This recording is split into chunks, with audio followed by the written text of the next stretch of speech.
அலைபாயுதே கண்ணா என் மனம் அலைபாயுதே, அலைபாயுதே கண்ணா என் மனம் அலைபாயுதே. ஆனந்த மோகன வேணுகானமதில் அலைபாயுதே கண்ணா என் மனம் அலைபாயுதே.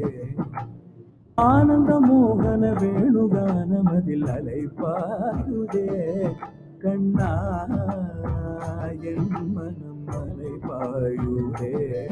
புன்னானந்த மோகன வேணுகானமதில் அலைபாயுதே கண்ணா என் மனமிக அலைபாயுதே.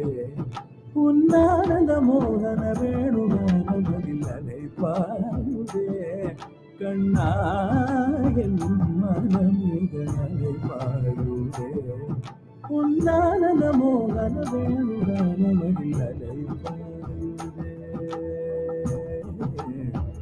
கண்ணா.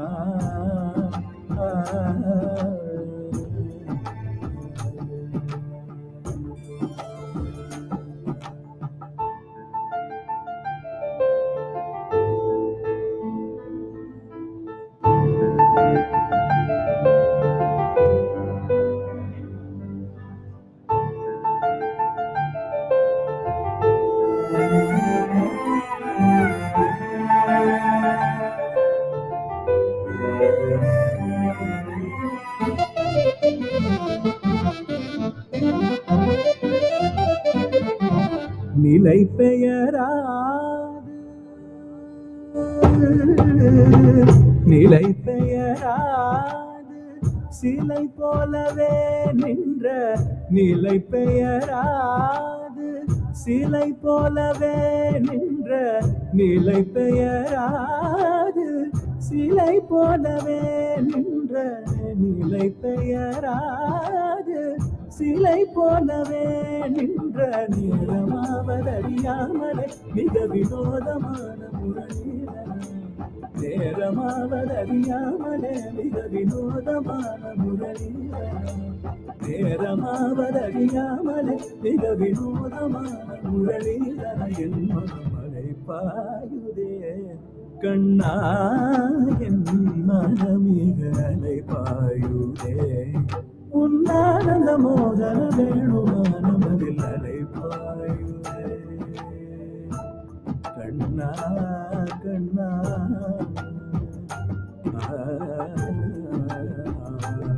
கண்ணா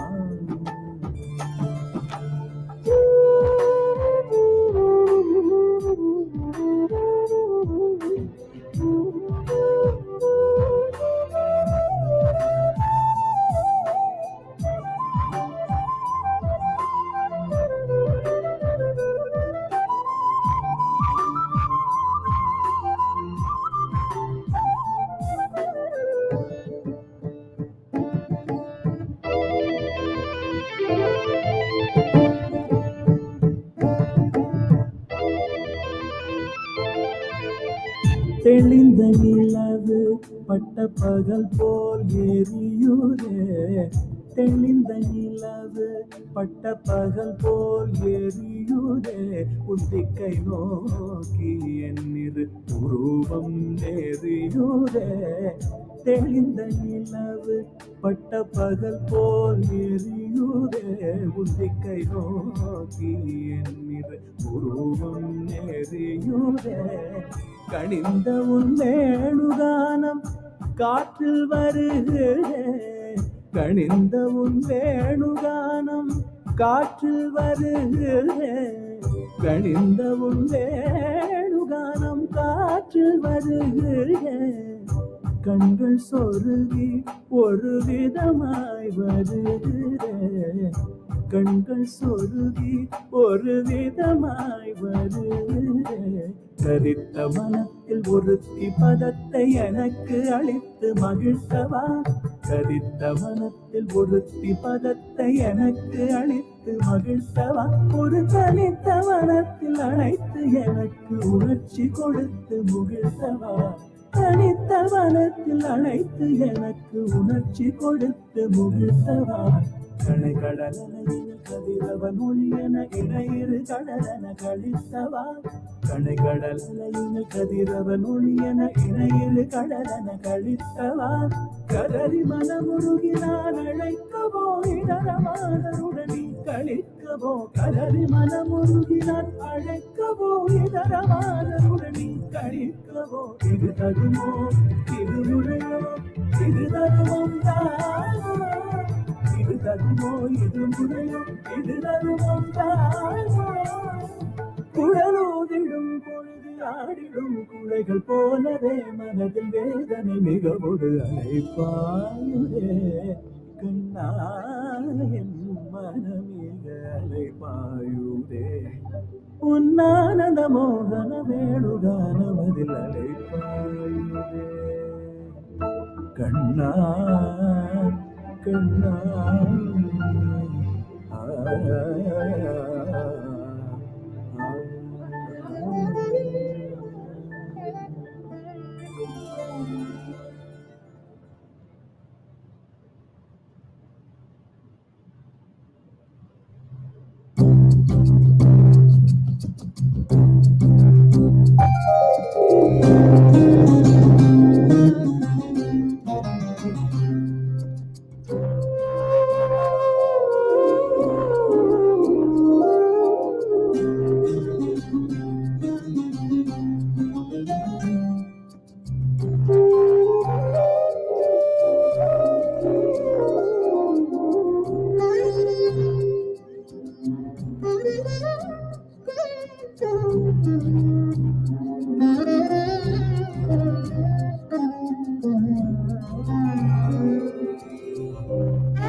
Shambho, Shiva Shambho, Swayambho. Om Shambho, Shiva Shambho, Swayambho. Om Shambho, Shiva Shambho, Swayambho. Om Shambho, Shiva Shambho, Swayambho. Namaste. Namaste and welcome everyone to the Interfaith Harmony celebrations. We'd love to start the program in a few seconds, so if you can all please come in and take your seats, that'd be great.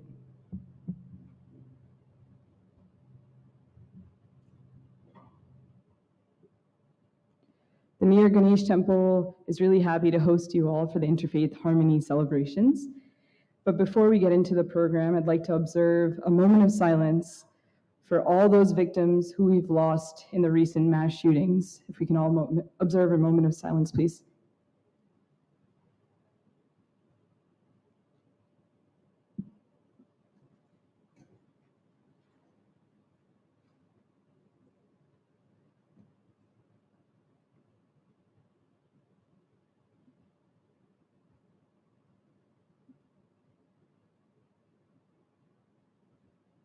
Thank you.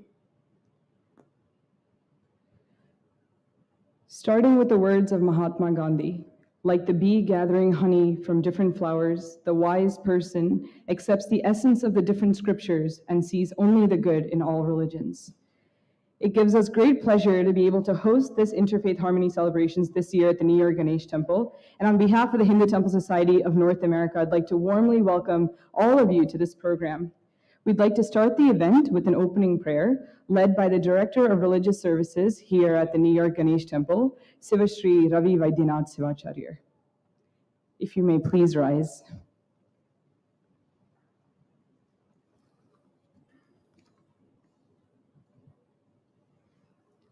Sri Gurubhyo Namaha Harihi Om Bhadram Karne Vishrunayama Devaha Bhadram Pashyemakshabhiryajatraha Sthirairangai Istushtabagum Sastanobihi Vishema Devahitam Yadhayuhu Swastina Indro Vridhashravaha Swastina Pusha Vishwavedaha Swasti nastarkshyo arishthanemihi Swasti no brihaspatirdadhatu Om Shanti Shanti Shantihi Sarve Janaha Sukhino Bhavantu. I'll also give English translation. Om. May God bless us always to hear words of propitious and promising nature. As we are engaged in performing acts of services, sacrifices, let us always vision such deeds of virtue. Let our limbs be engaged in such activities that invoke Lord for fulfilling all our desires. May the God of earth bestow to us excellent disposition and lenience towards us, as we might falter and may fail. May the God of vital air and life source, who oversees our strengths and shortcomings, please destroy the evil influences surrounding us and save us. May Lord guide us to enrich our learning and wisdom and lead us to a path of material prosperity and spiritual fulfillment. May the universe be filled with surplus of peace, peace, and peace. Let the whole universe be a heaven of peace, a resting place of divine consciousness. Our prayers for the complete peace and harmony. Namaste. Thank you.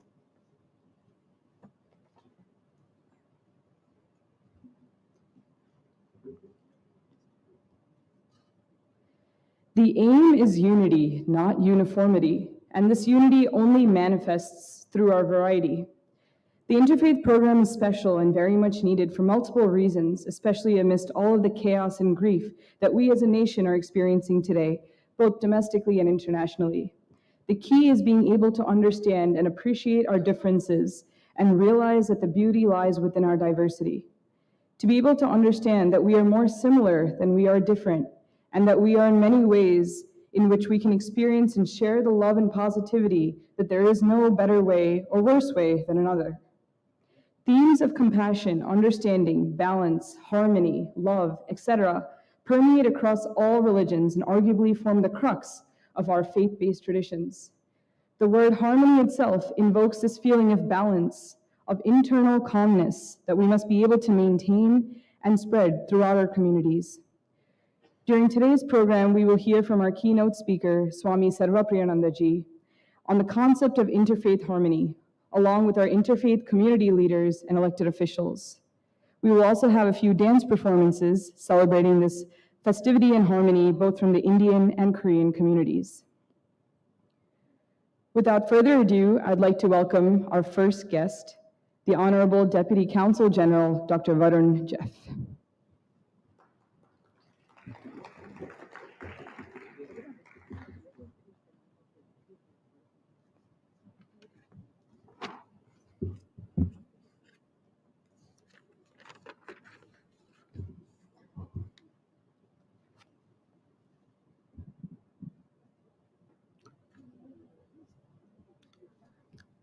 Respected Councilwoman, Ms. Ang, distinguished guests, elected officials, Reverend Monk, my fellow panelists, a very good afternoon and a very warm namaskar to you all.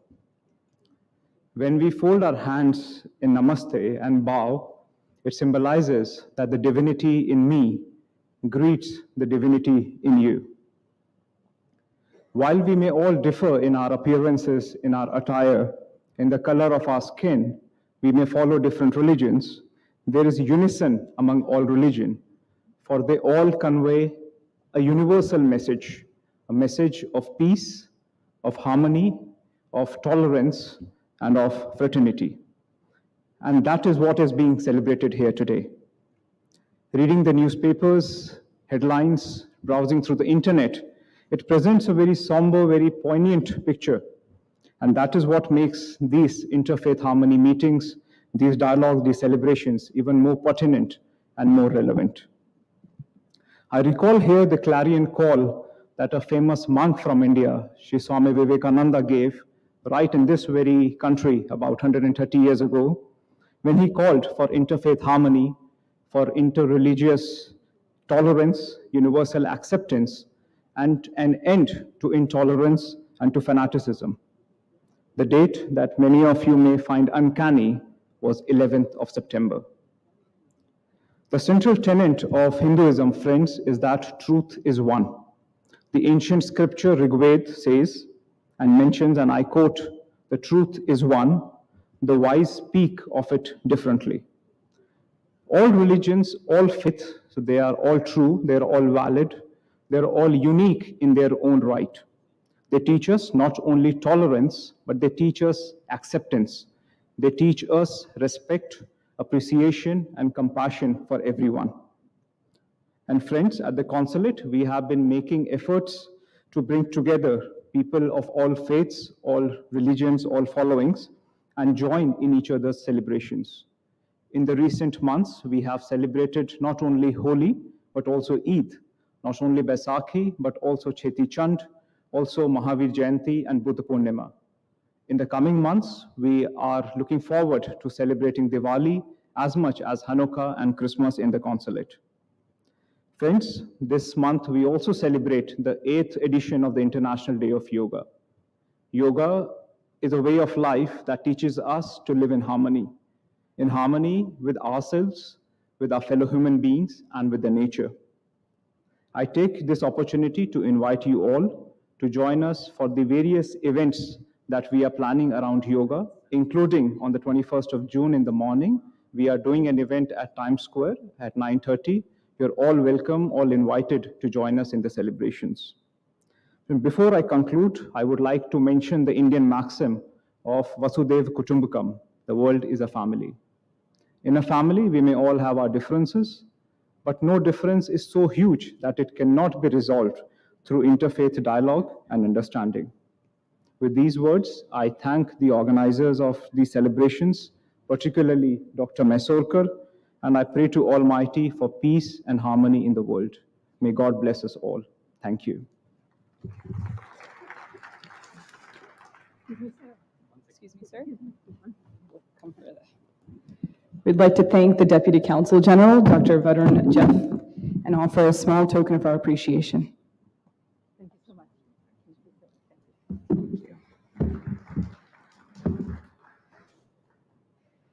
Next, I'd like to call upon the Councilwoman, Sandra Ung. Before joining the New York City Council, Councilwoman Sandra Ung worked as an attorney to defend survivors of domestic violence and has been an advocate for immigrant rights, veteran affairs, and social security cases.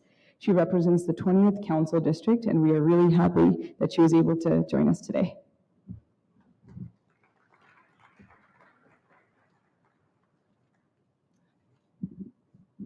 Good afternoon. I'm New York City Council member Sandra Ong, representing District 20, where the Hindu temple is located. And I really want to thank the Hindu temples and Dr. Uma for having this event today. And I believe this is the first time we've been able to see each other in person, because in the past we've been doing this as Zoom. So just so great to be out here to see all of you. I grew up a couple of blocks away from here, and I always am amazed by the cultural and religious diversity of this community. Not only do we celebrate it, we embrace it, and Flushing is really the model for many other communities of United States. I'm looking out right now. I see so many friends here. I see the Holic Civic Association. I see the Buddhist temple that my parents go to. And during these difficult times, I remember everybody being here for each other. During COVID, we gave away food, we gave each other masks, we gave each other hand sanitizers, and we were there as friends for each other, for people in this community. So during these difficult, uncertain, and violent times, it's so important to have compassion and understanding and kindness toward each other. So again, I really want to thank the Hindu Society for having this event today. And as usual, if there's any questions or concerns or anything my office can do for you, please feel welcome to visit. Thank you so much.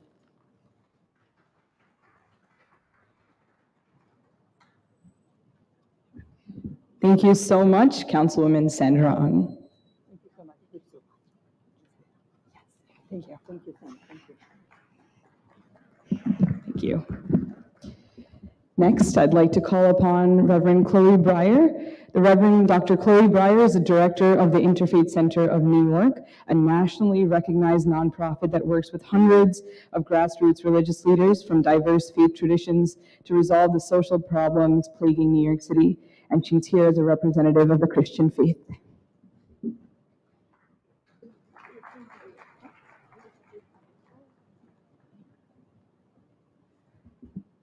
Good morning to everyone, and thank you to Dr. Uma and everyone here at the temple, which you have been such a good friend to the Interfaith Center of New York and to faiths around the city. It's an honor to be here today.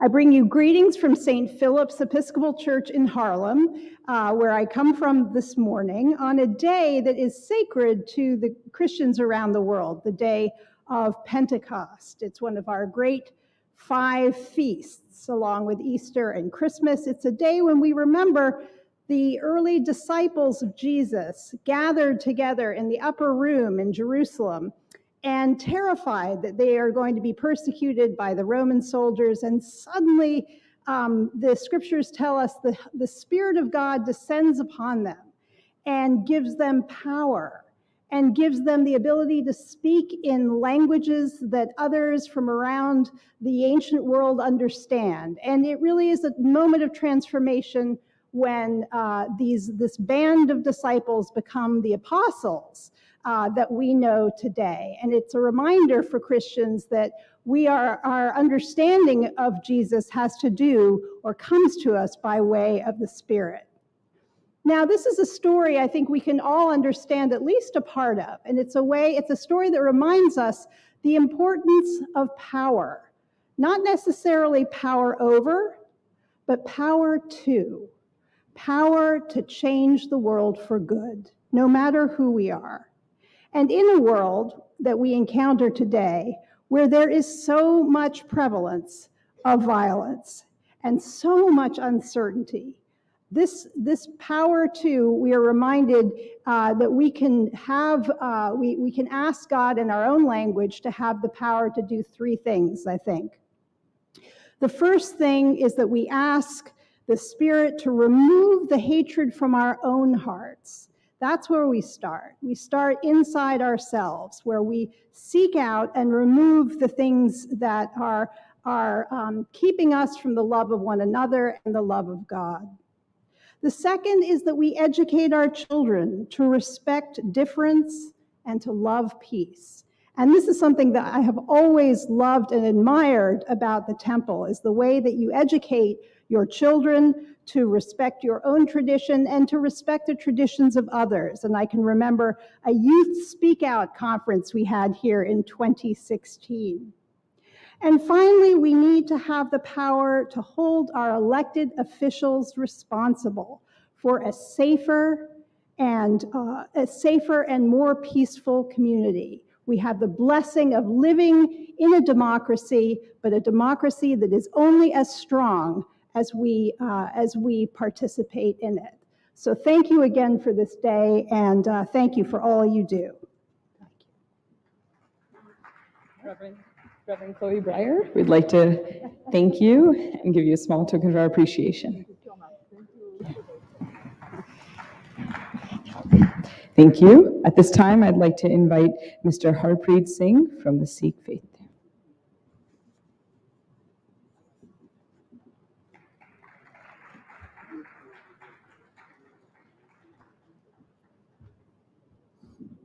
Thank you, and thank God for blessing us with an opportunity to sit down as one family.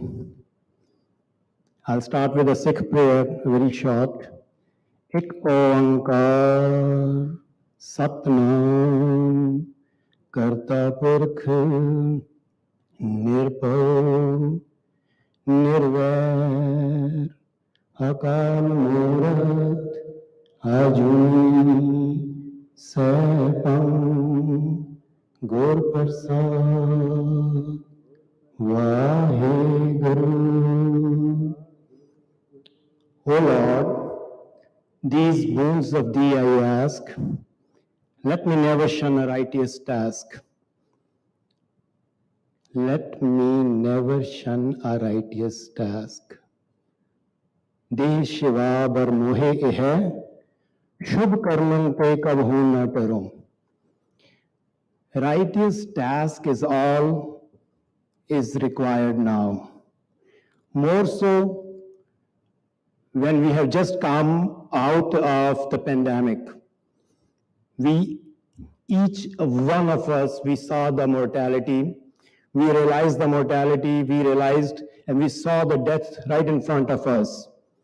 Every religion, every faith, every ethnicity, every one of us we saw. And how did we react? We reacted with passion. We all didn't see a different faith, a member of different faith, a different ethnicity, a different creed or caste in other. If we had extra grains, extra food, we all came up to the call of nature, to the call of God. We listened to it and we shared our food. When we at the Sikh Center started distributing food, our mother, our sister, Dr. Uma, my sorter, called us, "No, Harpreet, you are not alone. My canteen is also open. Take as much as you can, distribute everywhere, wherever the hunger is." And that is what is called Satvik Dan. Dan given at the right time, just at the right cause. I quote Bhagavad Gita 17:20 today. Datavyamiti yaddanam diyate anupkarinam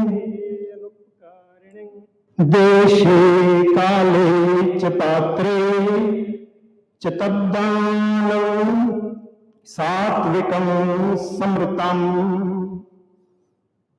Again, the righteous task, the dhan at the right time, to feed the hungry at the right moment when they're feeling hunger. And I give you another example. My co-charity, United Sikhs, we were working with Councilwoman Grace Meng, Sandrang and others, Queensborough President and others. We were on a live Zoom session, and in that live Zoom session, my partners in United Sikhs, they showed live working at the Ukraine border. They showed live the catastrophe, the humans, the people there are feeling. They were fleeing their own homes, and they were provided shelter and transient facility of food, clothing, and other things.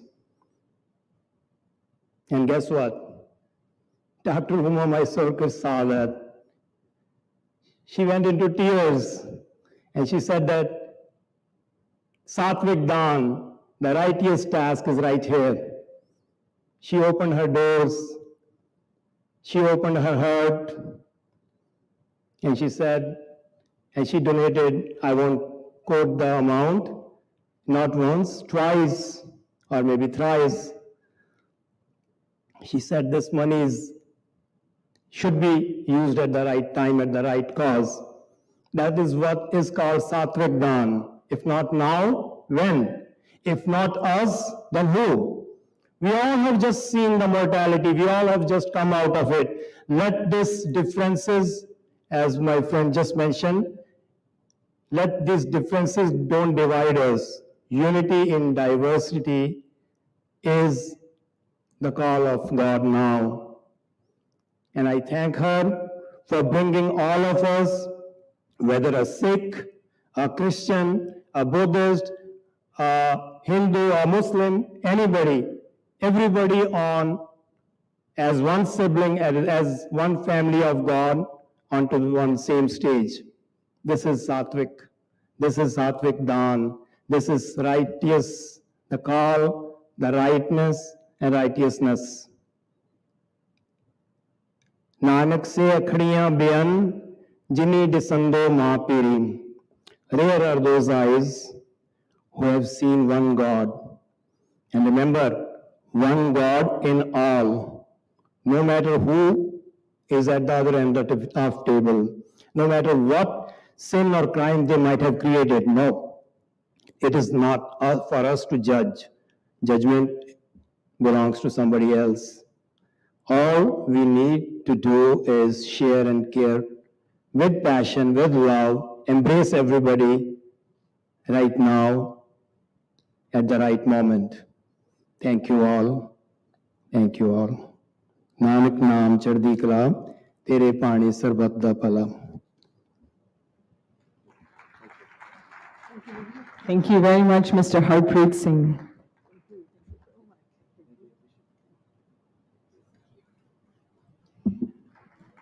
Thank you. And now we would like to invite the Venerable Bhate Alut from the Buddhist faith.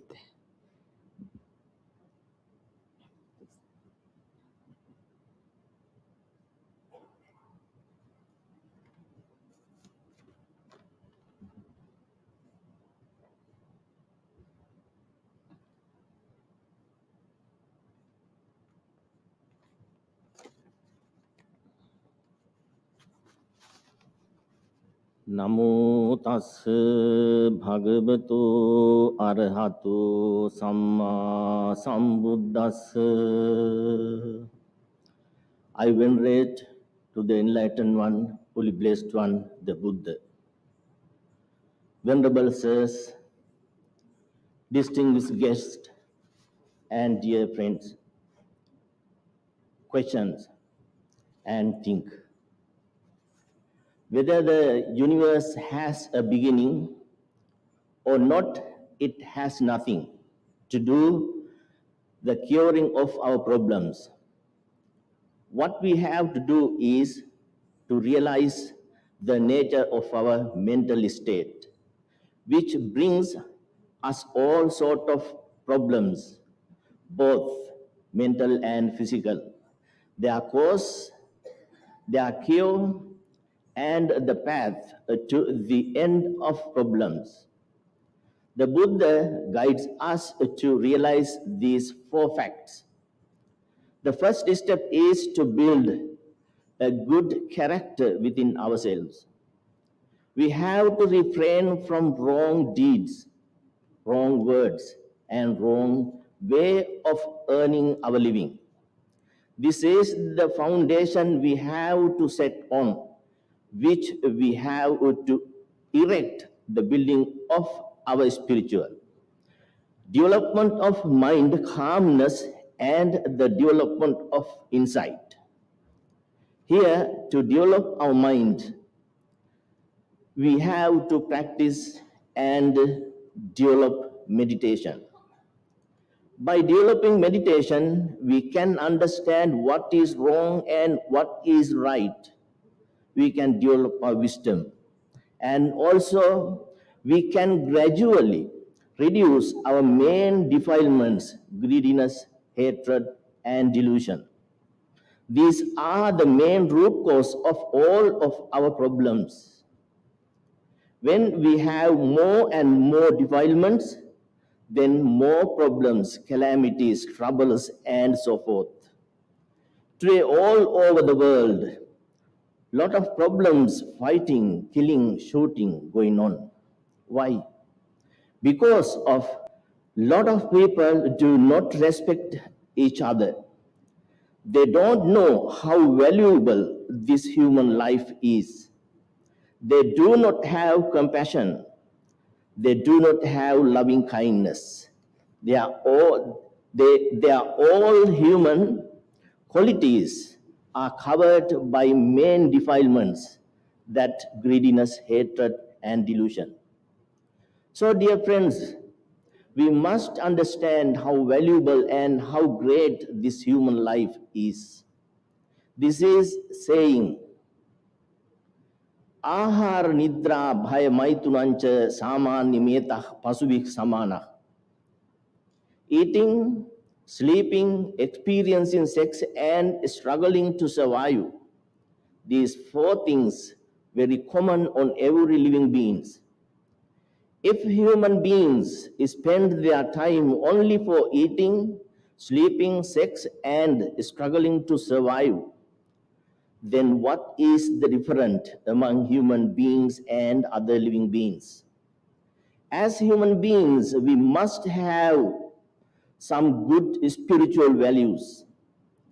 Otherwise, it is impossible for us to distinguish we are superior to other living beings. That's why we follow religion or dharma, to train and tame our mind and also to our behavior.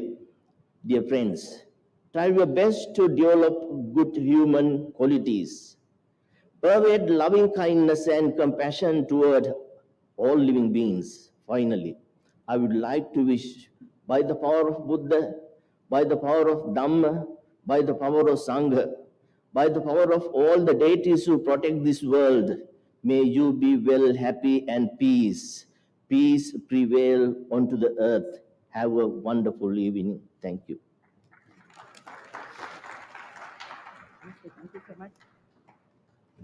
We'd like to thank the Venerable Bhate Alu.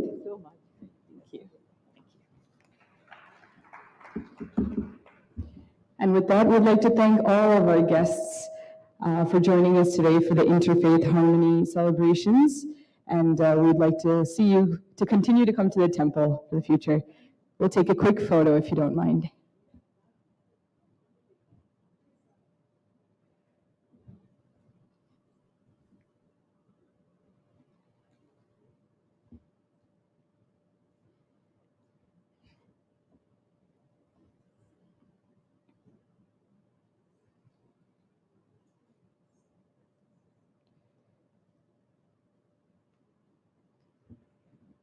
If you don't mind, we'd like to take a quick picture in the front with.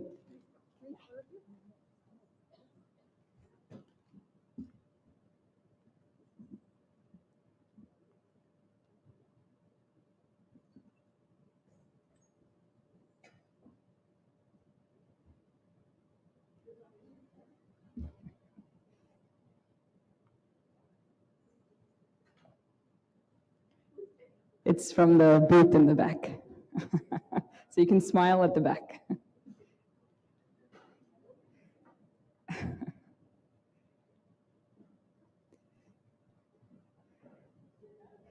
Yes, thank you very much.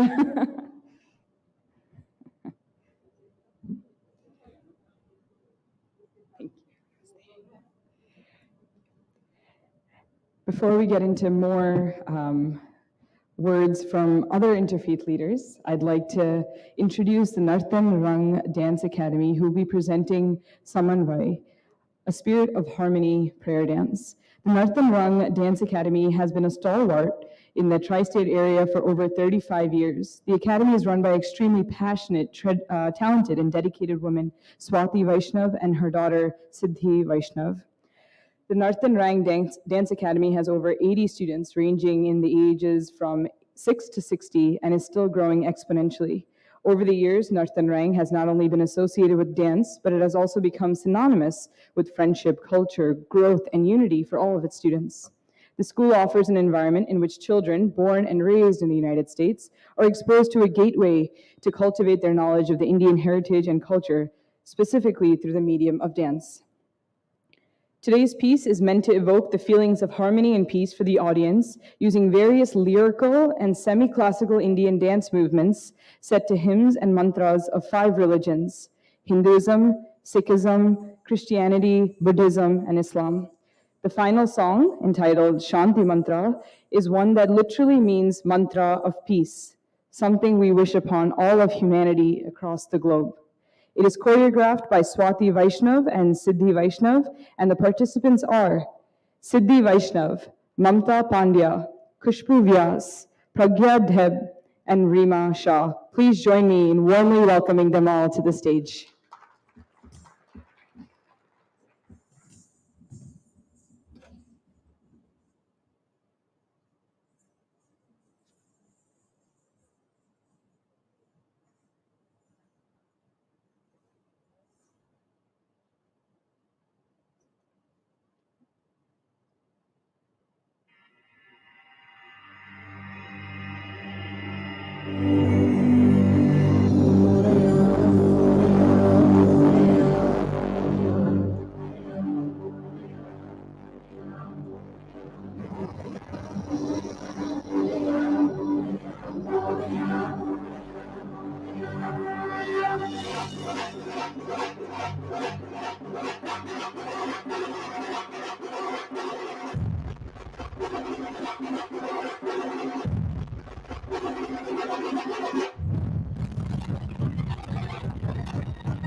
सोचे सोच न होवई जे सोचे निकवा चुप चुप न होई जे लगता उखिया बुक न उतरी जे बंदा पुरिया पार के भी सचियारा हुई कि कूड़े टूटे पाल हुक्म जाई दुनिया ना अपने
शाह समंदर इतने हैदर शाह समंदर जियरी पिया जियरी पिया जियरी पिया हो पिया जियरी पिया जियरी पिया जियरी पिया हो हिंदू मुस्लिम सिख ईसाई फैज पाते ये समंदर रोज दर पे देता है पहरा ऐसा नूर आपका चेहरा जियरी पिया जियरी पिया जियरी पिया हो पिया जियरी पिया जियरी पिया जियरी पिया हो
Shanti, Shanti.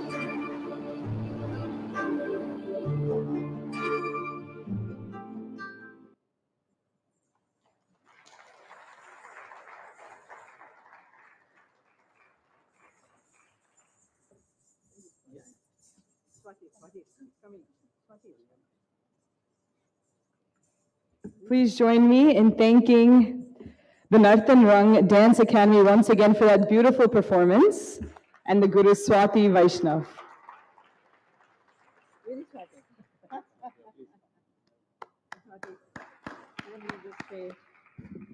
This indeed was the most appropriate dance, fitting into the theme, the theory, the basis for which we are all assembled today. Please give them a very big hand, please.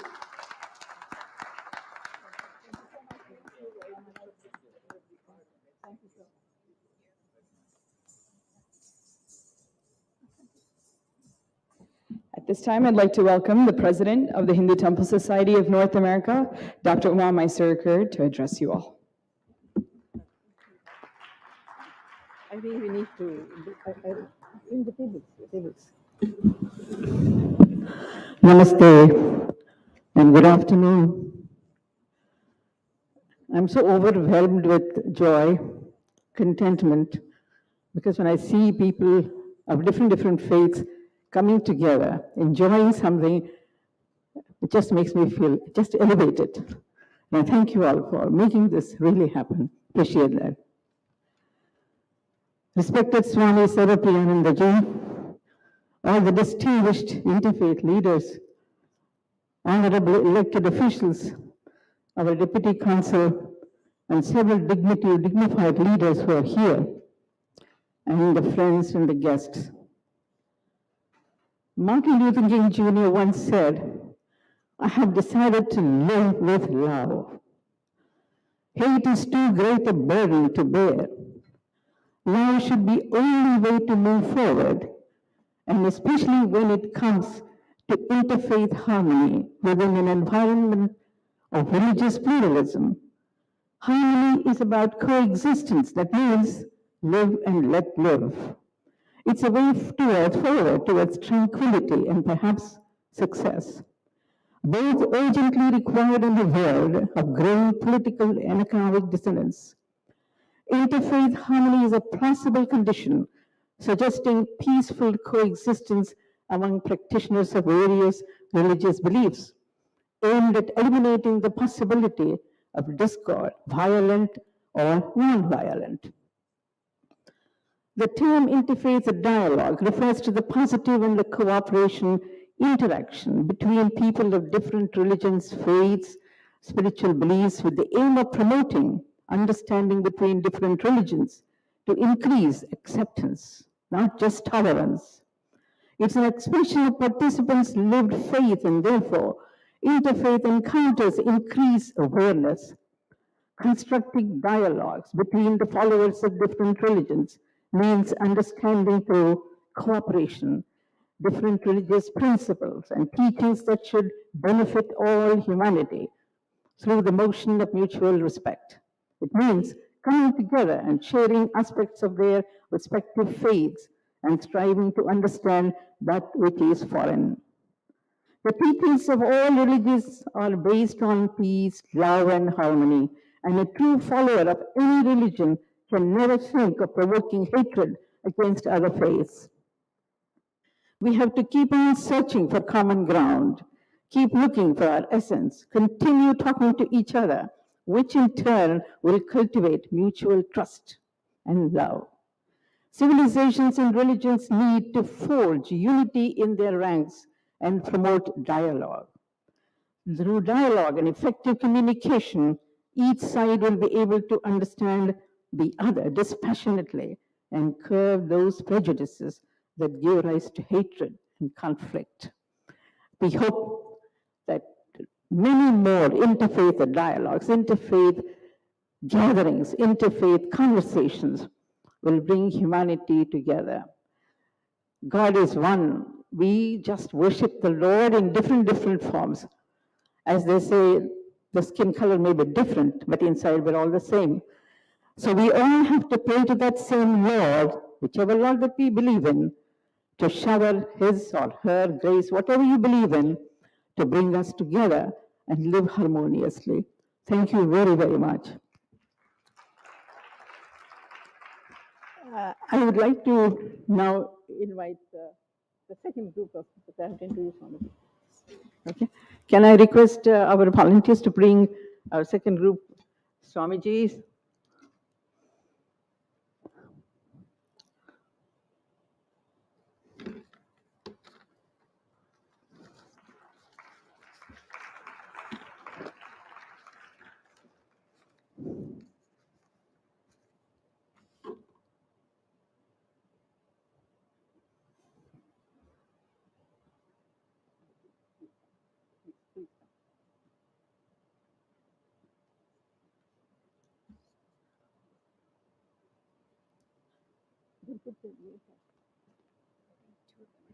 Okay. Our keynote speaker today is Swami Sarvapriyananda. Many of you know him. You've seen him on the YouTube. Everybody knows about him. He's a great, great, great speaker. He's a Hindu monk belonging to the Ramakrishna order. He's a current resident Swami and head of the Vedanta Society of New York, a position he has been serving since January of 2017. Swamiji is a very well-known speaker on Vedanta, and his talks are extremely popular. He has spoken at various prestigious forums and at several universities across the world. He's had prominent role in organizing and participating various interfaith panels and seminars, including speaking at the World Parliament of Religions in Toronto and at the UN headquarters here in New York. So it's my really great pleasure, and indeed more than pleasure, it's my honor to welcome Swamiji to render his talk. Swamiji, please.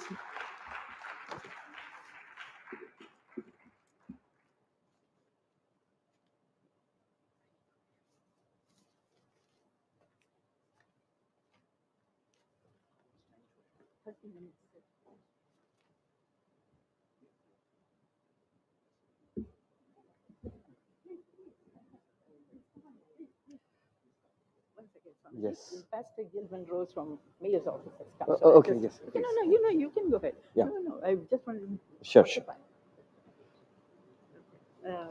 I think you have to introduce him.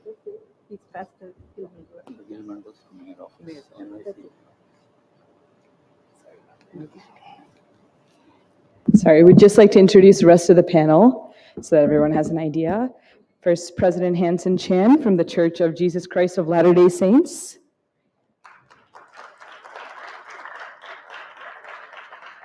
We'd also like to welcome Mr. Matthew Konigsberg as a representative of the Jewish faith. And Pastor Guilford Monrose, who joins us from the Mayor's office. Thank you, Swamiji, for your patience.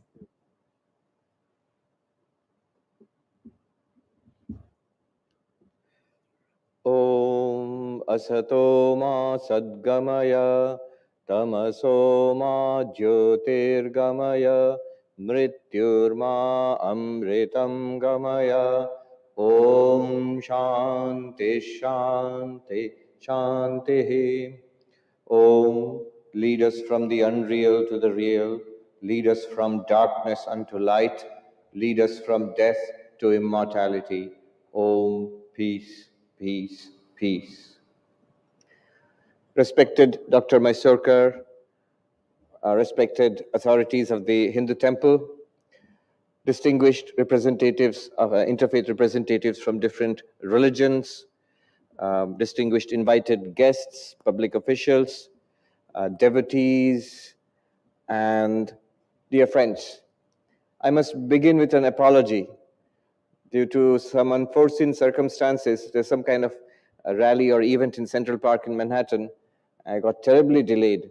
I mean, I don't recall having been so late for any program in the last 20 years, I think.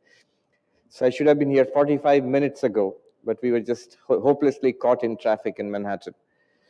And unfortunately, I missed the talks of a number of interfaith leaders, but I did catch the beautiful dance presentation by the Dance Academy, very appropriate, depicting the harmony of religions. And I'm looking forward to the talks yet to come. Ken Wilber, who is a well-known thinker and writer on philosophy and religion, he said that if you want to keep the attention of young people and to attract them to religion in the 21st century, organized religions need to do three things. First and foremost, they have to stop fighting with each other, stop violence. That's just tons of young people everywhere. There's a huge growing movement called Spiritual But Not Religious, SBNR. And millions of people, especially younger people in the United States, they describe themselves as not belonging to any organized religion, but spiritual but not religious. When older folks, when we say young people are not interested in religion and spirituality, it's just wrong. It's plain wrong. People are interested in religion. People are interested in spiritual life. But it's just that certain things tend to turn them off. One of them is violence, hatred, discord between communities, between religions. So we need to overcome that. Ken Wilber says that. That's one. The second thing he said was that religion should not teach something that is already accepted in mainstream science. Just going against reason, going against rationality, going against what science tells us, that again is upsetting to lots of young people. And then the third thing he said was modern values. Values are changing in society, especially values about race and gender. These are new developments in society in the last 20, 30, 40 years. And religion should not be seen to be going against these values. So these three. But the first one is what concerns us today especially, peace or harmony between religions. It's very important. Even today, survival of religion, of organized religion. If somebody says that, let it be, let people have spiritual but not religious, and let organized religions disappear. What's the harm? Well, the harm is, it's like if like a coconut, say the shell, external shell, it's no good to, you don't eat it, but if it's not there, the fruit inside which you're interested in will not be protected, it won't grow. An organization, a community, passing on traditions from generation to generation, nurturing these traditions and developing them is necessary. So organized religion is very much necessary. The thing is, how do we do in this world? How do we coexist? How do we exist in harmony and not just tolerate? See, toleration implies, there's an implied violence in the word toleration. It's just that I don't agree with you, you're not right, I just have to somehow tolerate you, So that toleration is not such a good word. Acceptance is a better word, harmony is a better word. What I'm going to talk to you about in the next few minutes is a Hindu perspective on the harmony of faiths. Robert Wright, who is a neo-Darwinian writer, he has written on various topics like, the moral animal, on how our morality and ethics, they can be explained from a Darwinian perspective. And so one book was explaining religion from a Darwinian perspective. The name of the book was The Evolution of God. And of course, he doesn't mean that God evolves, but our understanding of God evolves. Now, it's mostly about Judaism, Christianity, and Islam. But towards the end, he brings in Hinduism briefly. And there he says, the prospect of peace between world religions is something that the ancient Hindus discovered. Ekam sat vipra bahuda vadanti. The truth is one, the wise speak of it differently.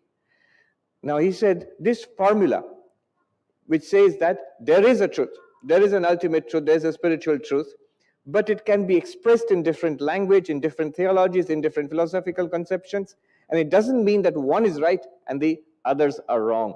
They are all different formulations of the same truth. In which case, There's no need to, destroy each other and try to have the survival of one form as against everything else. No, all of them could be right. And he points out how the consequence of this was in India, which is a very religious country. You have had religions going back more than 5,000 years. Hinduism is as old as that. After that comes Jainism and Buddhism. Buddhism is 2,500 years old. Jainism is even a little older than that. And then there is a much more modern religion, Sikhism. But also, almost from the very beginning of Christianity, there have been Christians in India since the time of the apostles, actually. And there's been a Jewish community there from about 70 AD, when the temple was destroyed by Roman tyranny.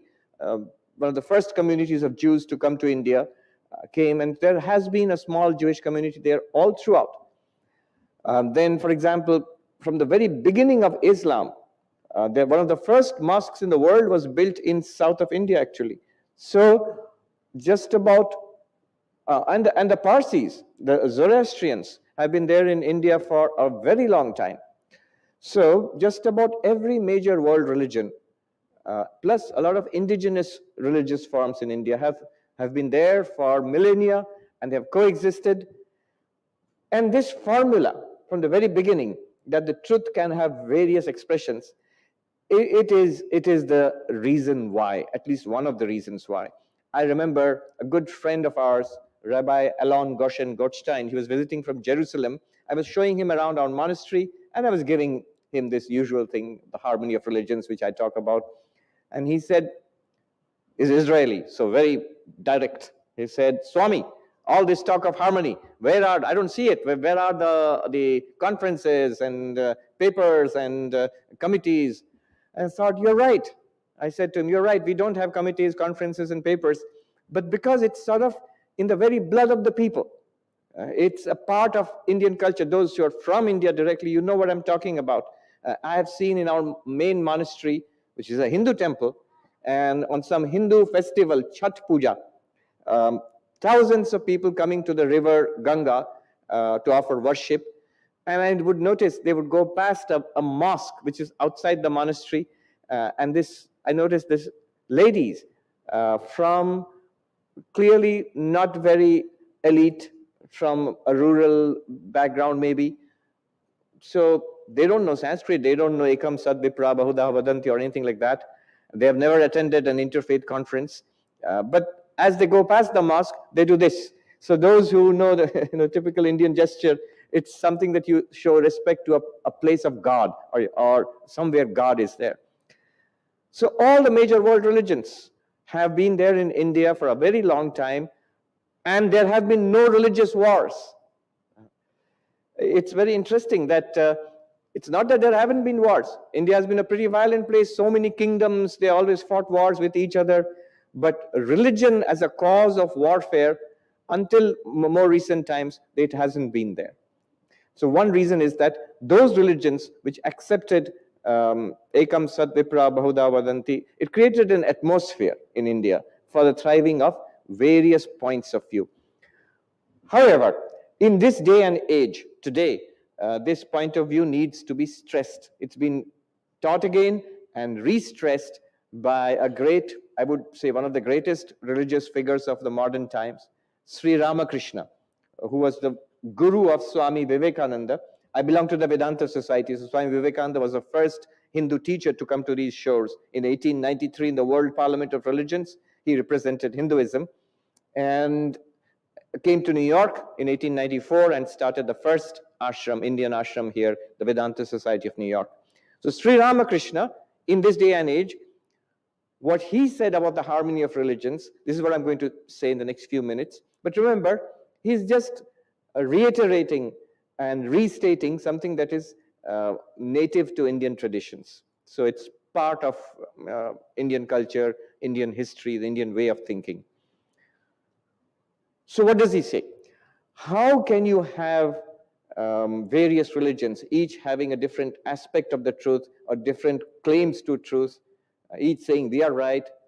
How can they coexist? How can there be harmony? 5 steps. And it's a wonderful strategy, the way he builds up this conceptual structure, a paradigm for the harmony of religions. And it's also easy to remember because he gives us these beautiful parables, which you will never forget, these cute little stories to demonstrate what he means. So the first he says, Sri Ramakrishna, he says that the God, the ultimate reality, whatever we are seeking in the different religions of the world, it's infinite. So God is infinite and beyond human capacity to grasp in its entirety. So he gives the example of an ant which came upon a hill of sugar. It was delighted, and it grabbed hold of one little grain of sugar, and with great effort dragged it to its hole and looked back upon the hill of sugar and said, I'm coming back for all of it, and I'll come back and take all of it. Well, it can't. It's too much for the little ant, and it need not. See, that's the point. One grain of sugar is enough for its tiny tummy. Exactly like that, we cannot or need not claim to know all of the divine mystery. It's not necessary. So that infinite reality, now when it is expressed in language, what happens? Sri Ramakrishna gives another very nice, very well-known example, which is related to him, often associated with him in India. He says, now to think of the lakes, ponds in Bengal villages. So people of different communities, they go there for water. So he says when the Hindus go there, they call it jal. Bengalis call water jal. When the Muslims go there, they call it pani. And when the Englishmen, remember it was British, the colonial time in India at that time. So it was a British colony. When the Englishmen go there, they call it water. But they are all referring to the same reality. So whether it's jal or pani or water, they are all referring to the same reality. In the same way, what we call Shiva or Ganesha, various names of God in Hinduism, what is known as Allah or Father in heaven or Jehovah, or the Buddha nature or Ek Onkar, all of them, they are different expressions of one infinite reality. So different names, all referring to the same reality. Now, the purpose of life is to realize this reality. The goal of human life is to realize God, is to attain God, is to attain this infinity. That's what we are here for. And all the religions of the world are different pathways of attaining this goal of human life. So look at how it develops. Infinite reality. When you express it in language, it becomes different languages, different words and different theologies, different constructs. So what do we have to do with this? Our goal is to attain that. You might say, that's not my goal. I mean, here in the temple, most people would say that might be our goal, but most people in the world might not say that's our goal. Well, it's our goal whether you know it or not. In ways which are wise or otherwise, we are wending our way to that spiritual reality. And when you seek to realize that reality, when our goal is to realize that reality, the religions of the world are different ways which enable us to accomplish that. This is a major move. Instead of taking religion as the truth, it takes God as the truth, the infinite reality as the truth. And the different religions as different ways of reaching it. The moment you say ways of reaching that same truth, then there's no need to quarrel. Why would you quarrel? You come to the Hindu temple. I had a really some experience with ways today, going round and round in Manhattan. So you have different ways of coming to the same place. And Sri Ramakrishna would say to people who visited him that, look, some of you have come by carriage, horse carriage in those days. Some of you crossed the Ganga on the boat. Some of you crossed the bridge. Some of you walked here, and you all got here in the end. You go to the roof of a house. Some take this was before there were elevators. So some take the stone staircase. Some climb the wooden staircase. Some may take a bamboo stair and climb on the wall. Some may even climb up with a rope. But you all get there in the end.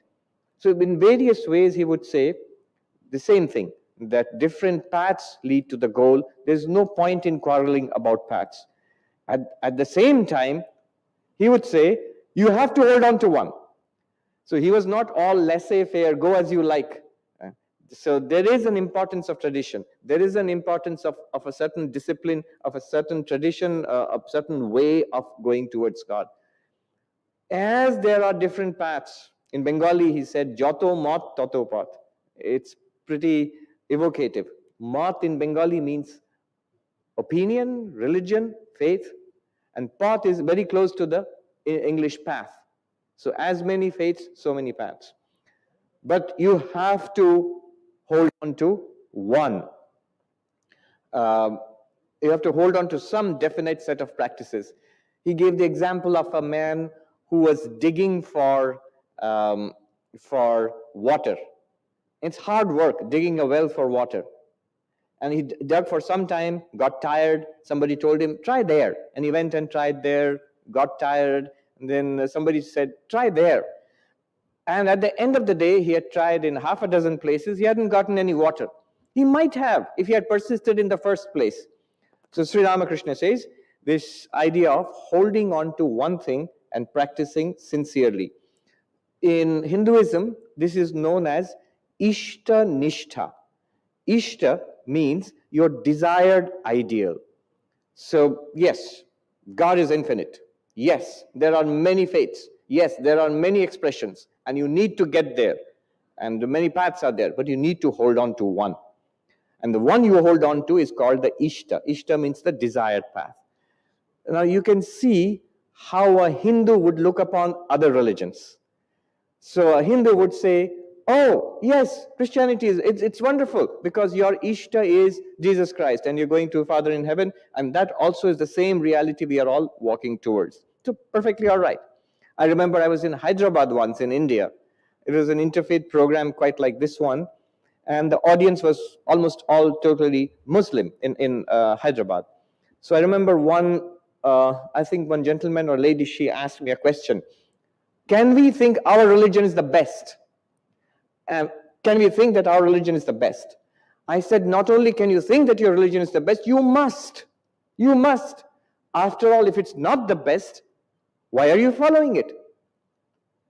I mean, I don't know if this is an appropriate example. If you go to a supermarket and you want your favorite brand of cereals, you must get your favorite brand of cereals. Why else did you get it if it's not your favorite? But not only can you call your religion the best religion, and you must call it the best religion, but remember, it's the best for you. It's the best for you. It works best for you. It's your tradition, and it will take you safely and quickly to your spiritual goal. But the other paths might be the best for others. That much latitude and leeway we must leave others. There's a little parable which caught the attention of the audience there, especially the ladies. So a daughter-in-law, in India, arranged marriages and everything. So that daughter-in-law comes into the house, and she has a special relation with her husband. And through her relation with her husband, she is related to the father-in-law, mother-in-law, sisters-in-law, brothers-in-law, and so on, everybody else, all the in-laws. But the unique and special relation which establishes all these relations is with her husband. So, exactly in the same way, you have a special relation to God through your own path. And that gives you a beautiful relation to God in all different paths. So this is called Ishtanishta, the dedication to your own chosen ideal. Being dedicated to one's own chosen ideal, the last point Sri Ramakrishna makes is, how do we regard all of the religions, teachers, practices as expressions of that same ideal? So, whom I love and worship as Krishna or Ganesha is the one the Christian loves and worships as the Lord Jesus Christ, and so on. It's particularly easy, a little bit easy for the Hindu because of the tremendous diversity. You just have to walk around the temple to take a look at the diversity. So the tremendous diversity which is inherent to the Hindu tradition, so a new form. So when the Hindu looks at a Christian or the Jewish religion or a Parsi or Muslim, it's not difficult. It's just all right. So one more way of approaching the divine. So here are the five components of the harmony of religions as you find it in Hinduism. What we are seeking is the same thing, but it's infinite, beyond our conception to grasp in its entirety. So whatever we grasp will be partial. And remember the mountain of sugar and the little ant. And then when we express it, they become different religions. Remember the different people going to the same body of water and calling it jal, pani, water, and so on. And when we do practice it, we regard it as different paths. So we are walking on different paths. It will take us to the same goal, but the paths can be and should be. This is the economy of God, that there is such extraordinary variety in religion, and it's beautiful. And then persistence, sincerity, holding on to one tradition. It could be your tradition, which you have grown up in. It could be something that you have been introduced to by the community, or you have something found yourself. But whatever it is, it demands persistence. Remember the man digging for water in different ways and different places, not finding water. He has to dig in one place. And finally, a respect given to all religions. Sri Ramakrishna would often state that the difference in faiths is not important. It's the goal which is important. He gave the example of a man who went to a mango orchard. So he says, you have come here to eat mangoes. Pluck a mango, a delicious mango, and eat it and be happy. Why spend your time counting the leaves and the twigs? And so first of all, you have to eat the mangoes. First of all, you have to come directly to God, to spiritual life, and transform ourselves. All the religions can help us to do that. I'll end with a very wise bit of advice I got from a senior monk of our order, an American monk. He told me that when you have dialogues with representatives of various religions, listen very carefully to what they teach, because they have something valuable to teach, something unique to teach. And you can safely ignore what they criticize. So when they criticize each other, that's wrong in that religion, that's wrong in that religion, don't bother. So what they teach is very important. I pray to the Lord, the same goal to whom we are all wending our ways in different ways, from centuries, for millennia. May the Lord bless us all with good sense and love for each other and acceptance of each other. May the harmony of religions be a fact. Thank you so much. Thank you.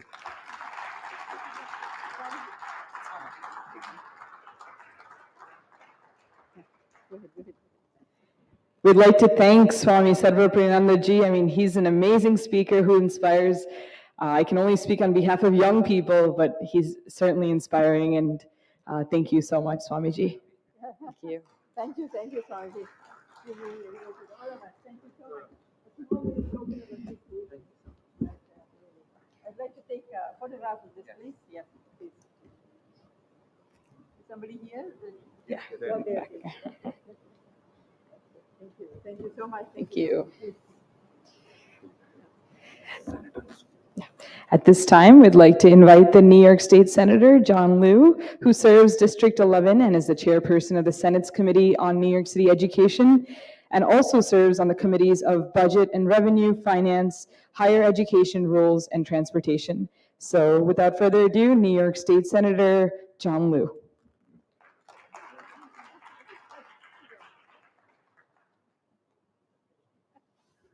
Namaste. First, let me say what a delight it is to be back at the Hindu Temple Society. It's been a long time since we've been in this auditorium, and this interfaith event is something that Dr. Uma and the Hindu Temple Society of North America has had a long tradition in putting together. So great to see everybody. I apologize for my very, very super casual dress. A lot of events and activities today, mostly outdoors because of the beautiful day. But it's beautiful in here as well, as we have seen such a great panel discussion from our tremendous leaders here and our keynote speaker, Swami Ji. Thank you, Swami Ji, for your words of wisdom and inspiration. It's we're still trying to get things back to normal. And I think slowly and surely they are coming back to normal, in large part due to the leadership and the unity that this temple brings to not just our Flushing community, but people from far across the metropolitan area. And I think it's only fitting that we really have this kind of interfaith here. I do have a little short, very short update, Dr. Uma. I was introduced as the state senator for District 11. I have had that privilege for the past 4 years. This year, because of census, they have to do redistricting. And so, I have no control over it. They completely changed my district. And so they put my house in District 16. So I either have to run where my house is, or I have to pack up 29 years of stuff in the basement and move houses, which is very difficult to do. So I will now be running in District 16, which actually now includes this entire area around the Hindu Temple Society. I had reported that to the Holly Civic Association yesterday.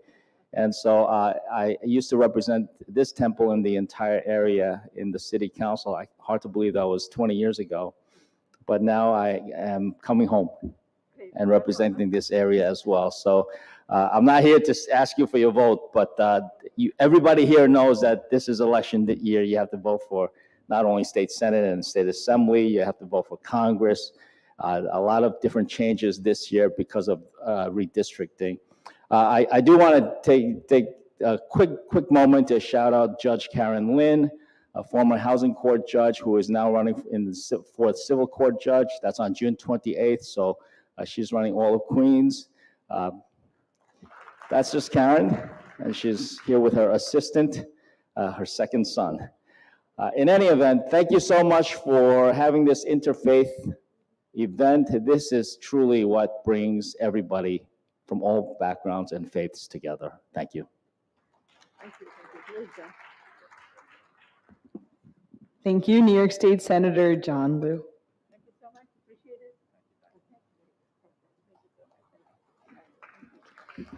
it.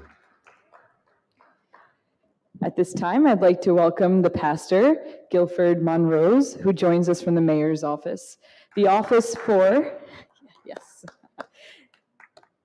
I have a little blurb for you. The Office for Faith-Based and Community Partnerships, OFCP, works to build bridges amongst the city government, diverse religious communities, and nonprofit organizations to better serve all New Yorkers. OFCP serves as a platform for a dialogue amongst government officials and the faith and nonprofit leaders from the civil societies. He is here to speak on the Christian faith. Without further ado, Pastor Guilford Monrose. Thank you so much. Oh, John, you're short, Senator. Good afternoon, and wow, this is a very beautiful and very unassuming space. And if you would have said to me that I thought that the Hindu temple and the Hindu community was really making this progress, I would have said not so. But I think that my eyes have truly behold the collaboration of good spiritual people working together to achieve greatness. So as was mentioned, I am Pastor Gil Monrose. Yes, I'm pastoring from a Christian perspective, but my responsibility in the city, serving not only as the faith advisor to the mayor of New York City, but also the director of faith-based and community partnership, is to be able to do exactly what we're doing here today, is to be able to see each other for who they are, understanding that we have multiple differences in terms of our traditions or beliefs, but what you talked about in terms of harmony, because of my faith and because of my humanity, my faith does not allow me to judge or to relegate anyone in a different religion or different belief. one of the things that I have to do as well as, working along with the faith community is to understand that my personal religious belief is not superimposed on any other beliefs within the government. So we have to learn how to help faith leaders and navigate the complexities of government, meaning that in our office at City Hall and for the mayor of New York City, even being a Christian, we recognize the importance of having, again, an interfaith collection in our communities. Because what you have is you have a melting pot, you have a mosaic of individuals who are moving from different places, who are growing up and who are teaching children values, set values, whether Hindu, Muslim, Christianity, and even in the Christian field too as well, in Christendom, you have so many different levels of denominations and beliefs within the Sabbath-keeping movement, which I'm part of, have different levels of understanding. So what we have to do is to make sure that, number one, that we recognize that we don't believe the same thing. I think that sometimes we, in this moment of trying to not offend people or to offend people or be different, we believe that we have to say that, no, we don't all believe the same thing. That's why we have different sets of individuals. That's why it is called interfaith, because interfaith means that we are working together within the framework of what we believe. And so faith-based organizations are a help to communities, especially to New York City, because government cannot and will not be able to solve the ills of our communities by themselves. That is why when the government and when the mayor, when he signs a budget of this close to $100 billion, when the state themselves pass a budget, within the budget, it have consideration for nonprofit organizations who are taking care of those that are homeless, who are having re-entry program, who are working along with the police department to help young people to recover and to change their ways. Working again within the construct of food and food justice and insecurity, and working again in poverty, after school programs. These are all faith-based groups, organizations of different hues, different religion, different sectors, but working on the ideal of humanity. So if we see that a city who have many complex religions, beliefs, leaders, the reason that we have to work together is because whatever happens on the street happens to all of us and affect all of us. You're not immune when you go down into the subway if you're a Buddhist or if you're Christian or you're Hindu or Sikh. If someone who is violent and we're not taking care of our communities, it affects all of us. My role in government is to make sure that the voices of the faith community have equal access to government resources, have equal access to the voice of the mayor and the city, and to be able to help, to coach, to advise, to lift up those voices within those communities in order that we can live together despite of our differences of faith. And so what I would always say to individual is that, yes, we are different in terms of our understanding or belief, but that because we know that we're different gives us more pause to work together on common ground. Because of my faith, my humanity is always going to cause me to be able to work with individuals from another religion or another belief system or doctrine, so on and so forth. So we have a very unique opportunity in New York City. As the mayor announced, and we recreated and rebranded the Office of Faith-Based and Community Partnerships. Sometimes we believe that, like some people say that, are you going to hire everyone from every different religion? No, we're not going to do that. But what we are going to promise is that every religion, every faith leader have access, equal access to government resources, equal access to the mayor's office, and equal access to the voice of the mayor. We are dealing with great challenges in New York City. We're dealing with great challenges in the world. Joining me today is Pastor Kevin Tatum and his wife from Fort Worth, Texas, who just came from Uvalde, Texas. And here it is again within that sector of humanity. These are people, again, who are touched by hurt and pain and suffering. It's a unique opportunity to be able to use a platform of city government to touch the humanity of individuals. And I think for us in New York City and the mayor of New York, it's a very new idea and construct to be able to, on the forefront, talk about not a specific religious ideal, but bringing people who have religious thoughts, have philosophies, who have a worldview from a different premise, to be able to look at the difficult challenges that we face. We're talking about gun violence. Gun violence is something, again, that cross over all of our communities.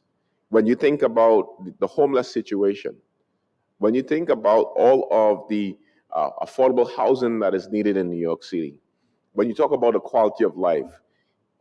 So within that, New York City, in what I've learned so far, have some of the best, the brightest, really seasoned faith leaders who, on just about any given subject matter, really give good insights to really the remedies of our communities. And so faith leaders must deal with policy because policy affects people. And because policy affects people, and faith leaders' main task and responsibility is to people, then we must speak to the policy that affects our people. And without faith, in terms of looking at the world from a standpoint of a holistic approach of the human mind, a holistic approach of our heart, of our wholesomeness, body, mind, and spirit, you can give someone all of the good tools in their life. They can have a good education, but if they don't have a core, they can pick up a gun and they can kill not 1, 2, 3, or 4 individuals. They can kill 21 individuals with an AR-15. Great schooling, but no heart. And so for us in the faith community, and what we see in New York is that we are needing in the forefront of New York, not just being a city without soul and buildings and high-rises and walks and marathons and Wall Street and funding, but really who's taking care of shaping the minds of our children at an early age. And for us, in New York City, and the mayor, you could be Buddhist, Hindu, Christian, as long as you are preparing a generation that have moral fiber, that will respect the elderly. I've seen on the news over and over again, and we have seen in our office, how 98-year-old women are being mugged. A Chinese delivery a man who is taking care of his family, can't speak English too well, is being shot and killed for $4 or $5. This is not just about the person who have lost their way because of our systems are not being placed or because of the dropout of school. It's also because how do you look at someone who is twice your age and commit a crime on that individual who could be your grandmother? We are at war with the darkness of humanity. And the darkness is only not about Congress and trying to pass the laws, which we do want to pass. But what about if a young man have an AR-15, or let's bring it home to New York City. If they have a 9mm, or they have a 45, or all 22, what would prevent that person, that young man, or that young lady from taking up a gun and shooting someone for crossing a turf which they don't own? I believe it takes what we are talking about in terms of the interfaith community to be able to really instill in young people, and even all as well, that to live in the world with differences, number one, you have to recognize that you're different. And because I know that I am different, it gives me the opportunity to be able to work as hard as possible to see the other religions, the other individuals, the differences in color, in race, the differences in upbringing, differences in class, and be able to check that because my humanity will not allow me to treat you as I would not want someone to treat me. And so I want to thank you again for having me to come out to your community. And I thank you all for sharing some time with me this afternoon. God bless you all, and thank you so much.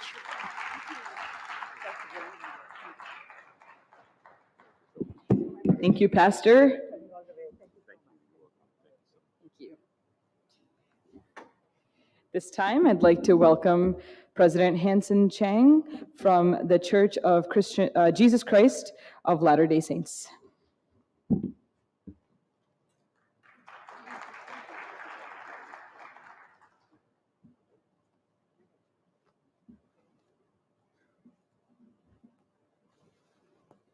Good afternoon, my dear brothers and sisters, my dear friends.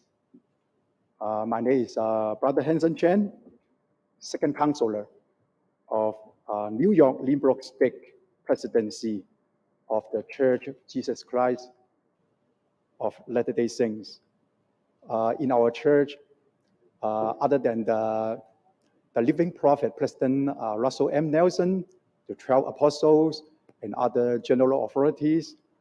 Other than that, all other church leaders, like the bishop, the state presidency, including me, we are volunteers.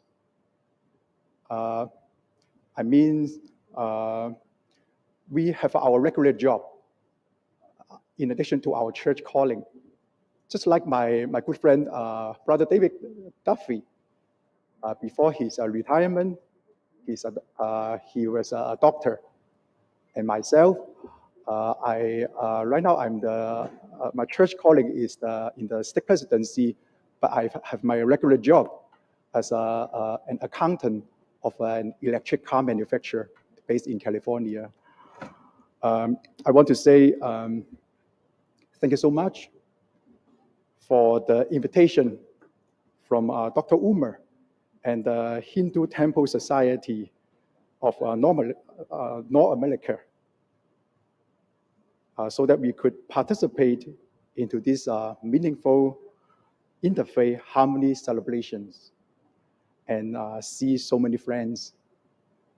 We are grateful for what the Hindu Temple Society contributed to the local community, and just like a lighthouse, always being a good gathering place for friends from different religions in the neighborhood. I believe our church has a lots of common things, same as your religion belief. Like we love our families, and our gospel is family-centered. We love community service, and we really want our younger generation being better person and can contribute to the society. I look forward to build up a stronger friendship with all of you and involving our youth for community service projects all together in future. I testify that there is a mighty God in the heaven. I know He lives. He watches over each of us, no matter what color you are, no matter what language you speak. By following God's commandments, family can be together forever. I leave this humble prayer in the name of Jesus Christ. Amen. Thank you so much. Thank you to the President, Hanson Chen. Next, we'd like to welcome Mr. Matthew Konigsberg as a representative of the Jewish faith.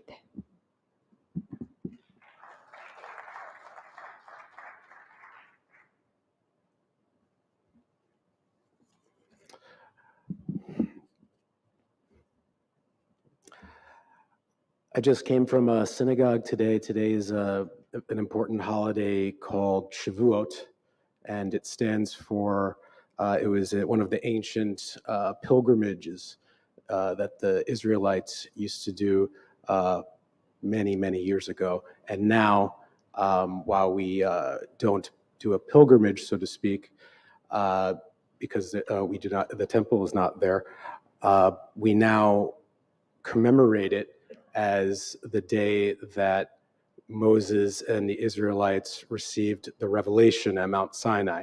So we study all night, and it's a wonderful occasion. So if I look a little tired, that's why. But I wanted to share something that I learned just today by Lubavitcher Rabbi Simon Jacobson. He said, "You are indispensable to a larger cosmic plan. Your contributions, your work, value is not based on economic supply and demand. Your value is not determined by others. It is not arbitrary. Your value is an inherent divine absolute. No person can take it away because no person gives it to you." And then the Mishnah, an important book in Judaism, states, "Why was humanity created at the beginning with one individual, Adam or Adam?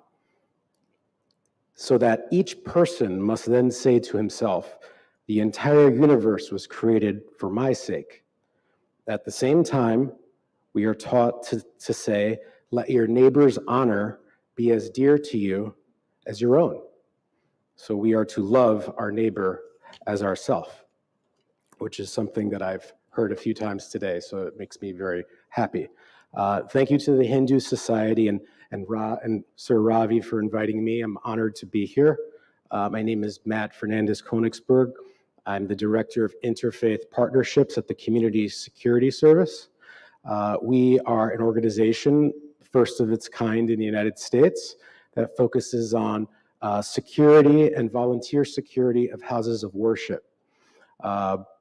Basically, our goal is to protect Jewish life and the Jewish way of life, and also to help our friends in faith to do the same. We believe that the people in your community are in the best position to be able to protect themselves and to know what the community needs. So you need to involve everyone in the community and in the congregations and in your temples. We become the leader in volunteer security, and we've recreated a national network of thousands of volunteers that are protecting Jewish houses of worship. We also spend a great deal of time working on our Interfaith Security Council, and I'm very happy that one of our co-founders is here, Pastor Monrose. He's a co-founder along with our CEO, Evan Bernstein, and Rabbi Bob Kaplan, and some others. And I see some of our members are here today as well, the Honorable TK and of course, the Honorable Ravi. Should you be interested in learning a little more about what our Interfaith Security Council is about, please talk to me after, or you can go to our website, the Community Security Service. With just a couple of minutes left, I want to just touch upon a short lesson I learned recently by talking with some of my Hindu and Buddhist colleagues. And this is new for me, so if I don't get it just right, give me, I'm doing the best I can. I learned a little bit about the concept of Dharma, which I've learned is a concept that Hindus, Buddhists, Sikhs, and Jains also all have a concept, might be slightly different, but all have a very strong concept of it.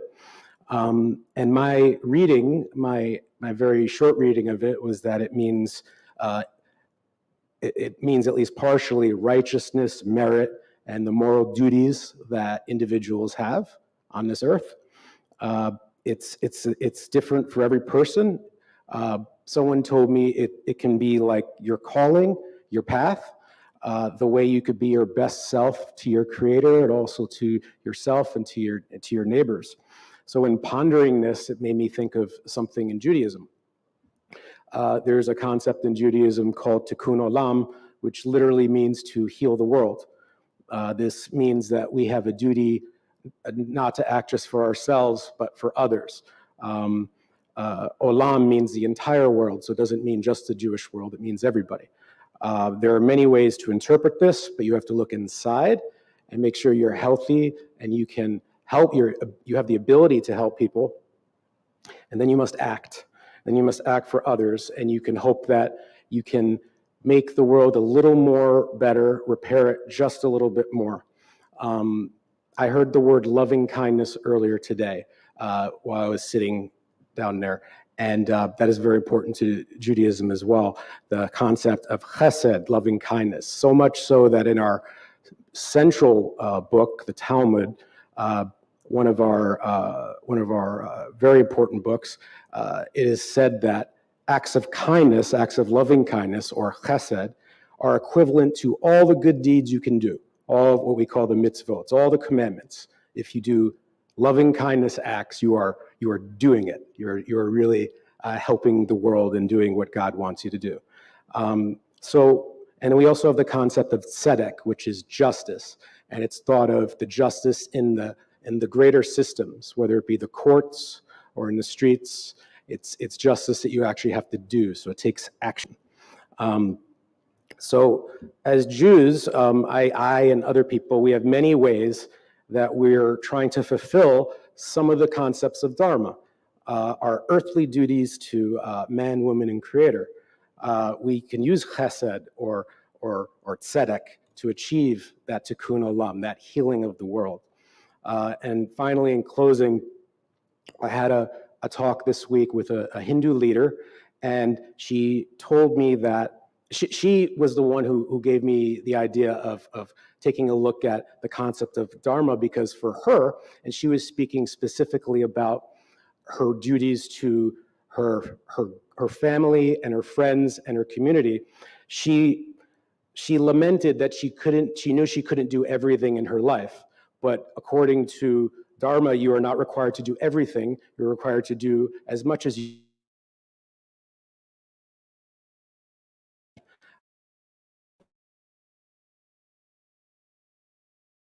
and leave it that the same thing. In our Ethics of Our Fathers book, by a rabbi who lived 2,000 years ago, he said, you are not required to complete this work, this moral duty that you have, but you are also not free to desist from it. So with that in mind, may we all strive towards helping our neighbors of all faiths in doing justice to our understanding of Dharma and Tikkun Olam, and secure our communities through this interfaith work that is truly God's work on this land. Thank you. Thank you. Thank you so much. Appreciate it. Thank you, Mr. Matthew Koenigsberg.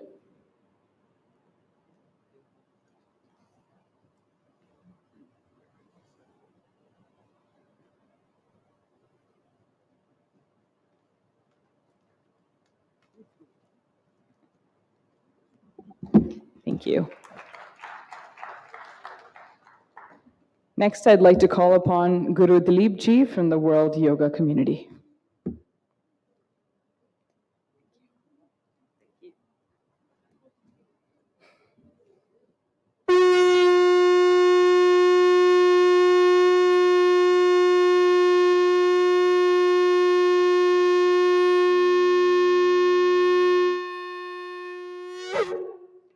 Om Loga Samasta Sugino Bhavantu Loga Samasta Sugino Bhavantu Loga Samasta Sugino Bhavantu. Om Shanti Shanti Shanti. Hari Om. Namaste everyone, it's my great pleasure and honor to be in my home. Last 23 years, regularly I'm coming to this temple because I believe this is a divine place on this earth. As a first temple in North America, the temple welcomes everybody, including Western people, or Eastern people, or Southern or Northern, doesn't matter. Without any religion or caste or a denomination, everybody are here. I came here with the Swami Buaji Maharaj. I bought the shell. When I saw the email, immediately I marked my calendar. I had to be here. Because that's a relation between Swami Bua and me and Swami Vivekananda. When Swami Vivekananda came to Kerala, Swami Bua was only 11 years old. He met Swami Vivekananda. When I saw Swami Sarvapriyananda is going to speak here, I said, I want to be here.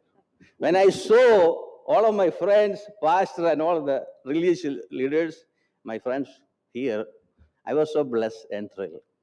I want to say thank you to Dr. Uma Maheshwari, leading as a woman, as an Indian woman, going abroad, did so much work in her job and leading our community. So a lot of time people say India is a patriarchal country. I don't believe that. India is a matriarchal country. If you come to my city, you can see ladies are running the show there.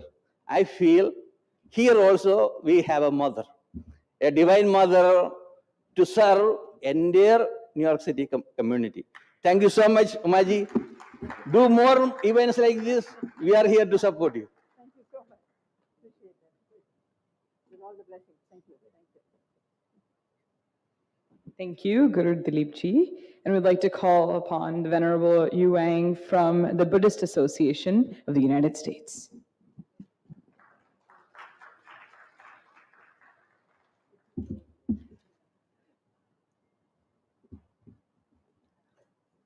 Omitofo, Namaste. And I'm Venerable Yu Wang from the International Buddhist Progress Society.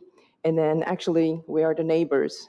So that's why, and Dr. Ravi, and then just call me upon from the audience, become the presenters.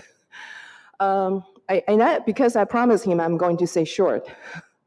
So I want to echo the Pastor Gill say, and no matter what religious we are and we represent what we stand for, the mainly important things we have we have the duty and then to give the concepts or the philosophy for our congregations from the roots, from the younger generations. Very simple things from our community, from our congregation, the Buddhist order, as known as the Foguangshan. We only teach the kids or the young people or the beginners very simple concepts. We call this the 3 acts of goodnesses: do good deeds, speak good words, and think good thoughts.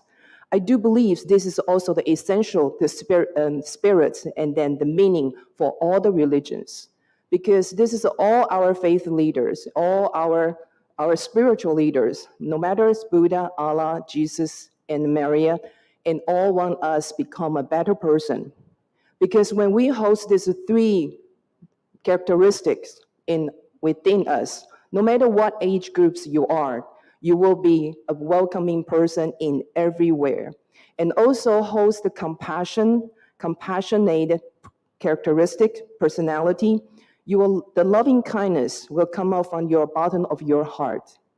And then with the courage, and then you will be brave to protect everyone, not just your family, not just your friends, and everyone, every human beings in the world, and even extended to every sentient beings. So that's why, as a distant, we are the Chinese, a Buddhist community, Mahayana system. We stay as vegetarian too. The vegetarian diet can save the world, slow down the climate, change. So I think for all the religious, and then that's why today we bring the harmony. Why we can be harmony? Because we understand each other. We express, all the different faith, religion, but we can understand each other. We can respect the differences, and then we can tolerance in each other's differences. Maybe it's different from us, from our own tradition, but because we are all living in the world, in this universe, then we coexist together. So this year, our master says, and then this year we hope everyone, all the sentient beings can live can fear, can feel fearlessness, and then coexist together. So at the end, I would like to use dedicated merits to everyone today participating today, and then this wonderful event success. May kindness, compassion, joy, and equanimity pervade all worlds. May we cherish and build affinity to benefit all beings. May charm Pure Land and precepts inspire equality and patience. May our humanity and gratitude give rise a great vows. Thank you.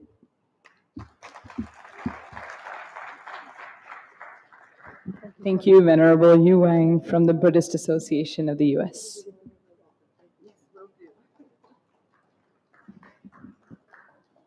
We'd like to thank all of our guest speakers and our interfaith leaders for coming in and joining us today. And we hope to continue to see you at our temple. Thank you.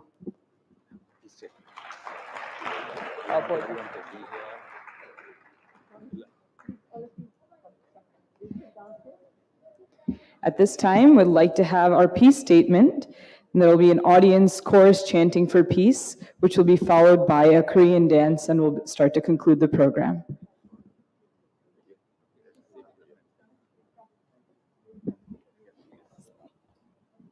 Just tell everyone to raise, and then it will be displayed here.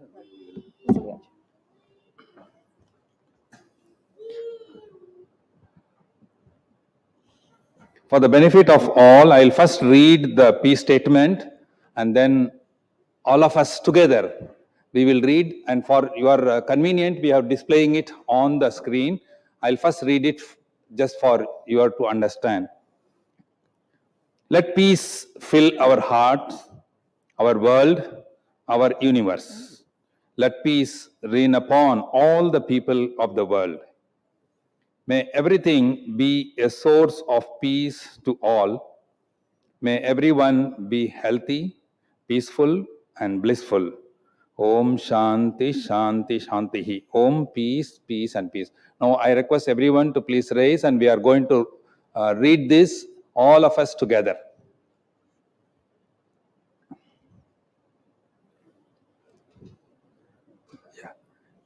Let peace fill our hearts, our world, our universe. Let peace reign upon all the people of the world. May everything be a source of peace to all. May everyone be healthy, peaceful, and blissful. Om Shanti, Shanti, Shantihi. Om Peace, Peace, and Peace. Thank you. You can take your seat. Thank you. Next, we have an amazing dance piece called The Festival of Birds by the Korean dance group. The performers are Clara Kim, Hung Him Park, Jae-sun Lee, Sang-soon Lee, and Okray An, who is also the director. Let's put our hands together to warmly welcome the Korean dance group.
One more big round of applause to the amazing Korean dance group.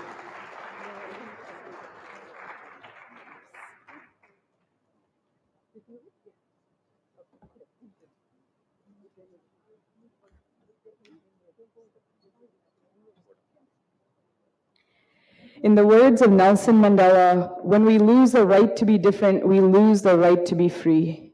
We hope that such interfaith discussions continue to take place and that we as a faith community can continue to work together to spread harmony throughout our communities.